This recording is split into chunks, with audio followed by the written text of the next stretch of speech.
doutora Margarete Dal Como, que está sempre nos programas da Globo News e nos principais programas jornalísticos, já que é uma das maiores autoridades nesses momentos de pandemia de Covid-19 causada pelo coronavírus. Doutora Margarete, bom dia, obrigada por nos atender. Nós falamos há cerca de um mês e pouco atrás e eu pergunto à senhora como é que a senhora está avaliando o cenário brasileiro nesse momento, doutora?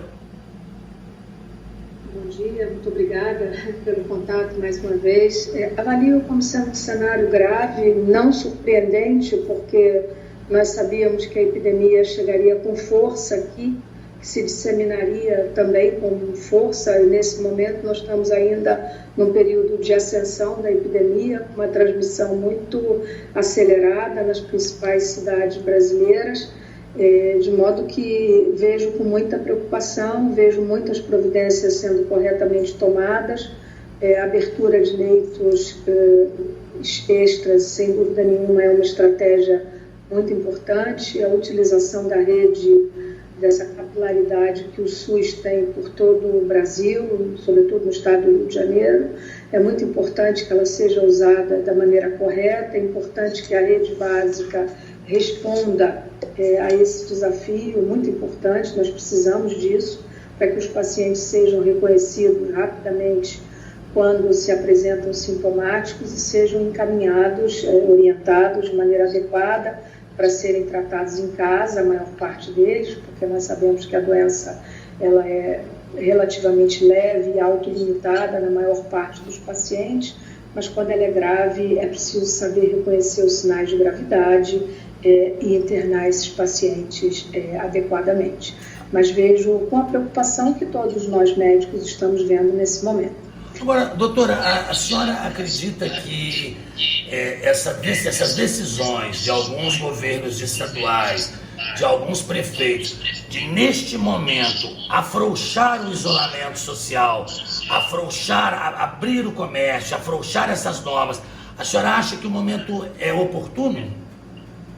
Não, eu não concordo, né? Eu desde o início, tendo visto epidemias em países que nos antecederam, nós vimos que as decisões de afrouxamento do distanciamento social precocemente tomadas ou não tomadas resultaram num equívoco e numa tragédia ainda maior. Aqui eu acho que nós deveríamos ter tomado medidas, a minha impressão é que deveríamos ter sido mais rígidos nas decisões de distanciamento social e a manutenção realmente dessas quarentenas por um período maior. Sem dúvida nenhuma, a decisão tomada pelo nosso governador Witzel aqui, eu faço parte do grupo de contingência que auxilia o governador e o secretário da Saúde, doutor Edmar Santos, que coordena o grupo de colegas que o assessoram nesse período agora, nomeados pelo governador, e a decisão tomada por ele na noite de antes de ontem foi muito correta, nos ouvindo, sendo sensível de que a abertura do comércio nesse momento representaria um grande risco para aumentar mais ainda a transmissão. Nós estamos aqui em Além Paraíba, que é exatamente divisa física com o estado do Rio de Janeiro. Estamos próximos a Teresópolis, próximos a Sapucaia, cidades que já têm aí seus casos. Ontem eu via uma reportagem, inclusive na CNN Internacional, dizendo que o presidente Trump, que tem algumas colocações muito peculiares, dizia que a ciência está demorando muito a responder com um medicamento eficaz, não com a vacina, porque a vacina realmente 1 ano e meio a 2 anos, é o que se diz, é o que diz a comunidade científica internacional. A senhora acha que a ciência demora, doutora? Não, a ciência não demora, né? Nunca, em tão pouco tempo, né? Nós estamos falando de uma doença que nós conhecemos há 4 meses, parece que nós estamos falando de algo do século passado, e, no entanto, nós estamos falando de algo que nós conhecemos a partir de dezembro de 2019, portanto, nunca houve tantos grupos de pesquisadores ao mesmo tempo trabalhando em busca de uma solução. O fato é que, diante desse vírus que é novo, que atravessou a barreira humana, veio do mundo animal e causa doença muito grave, quando ela é grave, ainda não tem nenhum tratamento validado para ela. o tratamento mais eficaz para ela é o suporte de terapia intensiva naqueles casos que evoluem com insuficiência respiratória aguda e mais todas as complicações de natureza cardiológica, hematológica e outras das quais a doença se reveste. Mas há muitos grupos trabalhando em busca de uma solução terapêutica, há várias vertentes, tanto na área dos antivirais, dos anti-inflamatórios biológicos, da infusão de plasma. São muitas linhas que têm sido estudadas e muitos ensaios clínicos autorizados pelos órgãos regulatórios, inclusive no Brasil. O Brasil fará parte do conjunto de ensaios chancelados pela Organização Mundial da Saúde, que se chama Solidariedade, que é um conjunto de 4 ensaios clínicos que nós vamos testar em pacientes brasileiros e já começamos a inclusão deles lá na Fiocruz, que é onde nós estamos abrindo leitos extras para essa finalidade. A senhora imagina, doutora Margarete, sem tomar muito seu tempo, pois sei que sua agenda é muito apertada e só de entrevistas. Eu falava ontem com um colega jornalista aí do Rio de Janeiro, ele falou, nossa, só entrevista, a doutora Margarete deve estar dando umas 10 a 15 por dia. Então, sem tomar ali muito tempo, a senhora acha que, do ponto de vista de imunização, de vacina, realmente mantida aquela expectativa de que talvez para o ano que vem? Não acho não. Vacina demora muito, né? Porque vacina não é criar uma vacina. Criar uma vacina, os imunologistas, os cientistas, eles já nos explicaram.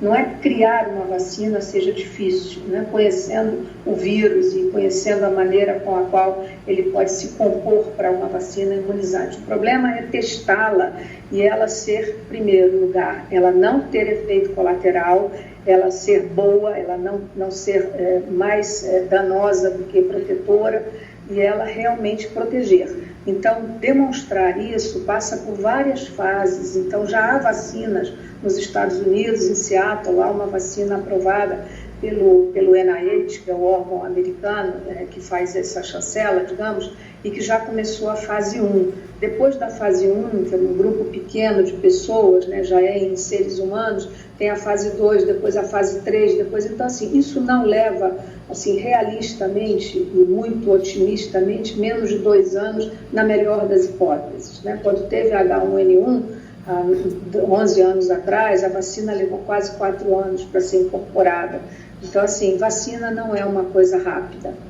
Bom, para encerrar, qual o conselho que a senhora dá a quem nos ouve e a quem nos assiste sobre esse... Porque a gente vê que as pessoas estão começando a imaginar que as coisas não são tão feias, parece que a coisa está começando a dar uma arrefecida. Qual o conselho que a senhora dá?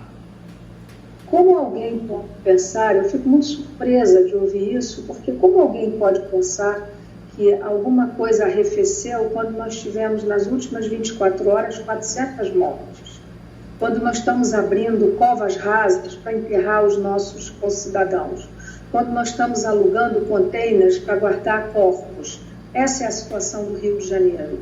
E eu não tenho nenhum otimismo de que isso vai arrefecer nada nas próximas 2 semanas. Então, o conselho que eu daria é que as pessoas pensem na perda dos seus queridos, que cuidem das suas famílias e que, por favor, ouçam o que nós estamos pedindo. Deixa que nós nos expomos, porque nós precisamos trabalhar.